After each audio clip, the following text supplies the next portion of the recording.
Emma Nicholson is truly a Renaissance woman. She is vice president of the Man Booker Prize for English Fiction, arguably the most distinguished prize for a work of fiction in the world. She's president of the Kane Prize for African Writing, chairman of the Booker Prize for Russian Fiction. She holds 7 honorary doctorates and has received many, many awards for her humanitarian work. She served as a member of the House of Commons from 1987 to 1997 and was a confidant to and close political ally of Prime Minister Margaret Thatcher. In 1997, she moved to the other chamber of the British Parliament, took her seat as a member of the House of Lords. In that distinguished house, she chairs the Select Committee on Sexual Violence in Conflict and also the All-Party Parliamentary Group for Foreign Affairs. It was this latter inter-party and inter-chamber group that Baroness Nicholson invited me to speak in England last June. For a former British missionary to be invited to address members of Parliament in the Palace at Westminster was a very personal privilege indeed. It beat knocking on doors. Baroness Nicholson, I give you the Brigham Young University student and faculty audience. I am confident you will never address a more respectful nor more responsive university gathering anywhere in the world. Students and faculty, I give you my friend, Emma Nicholson, Baroness of Winterbourne and humanitarian par excellence. She has embraced wholeheartedly the Savior's teaching that if we have done it unto the least of those among us, we have done it unto him. Thank you for giving your precious time and serious attention to our meeting here.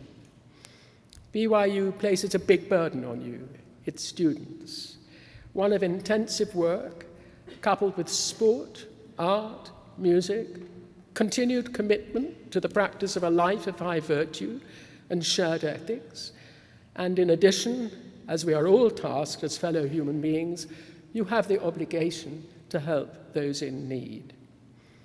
And that's not an easy program to fulfill. The pressure to succeed in all of those fields, particularly in finding time and energy to help the neediest, must sometimes feel a real burden on you.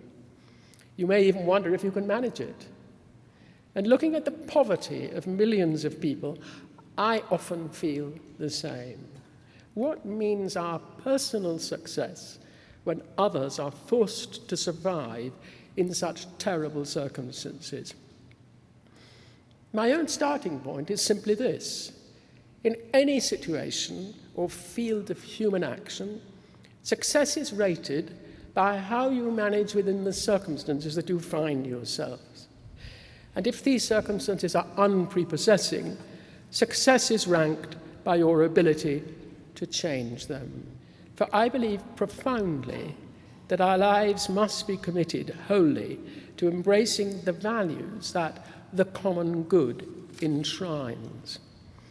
Societies in fragile states too often lack the vitally important pillars of a free society: democracy, the freedom for each individual to worship, work, own goods and property, for all citizens to be free from hunger, poverty, and distress, and to be able to raise families in peace and prosperity within the safety of the rule of law. And they seek our help to gain these fundamental pillars.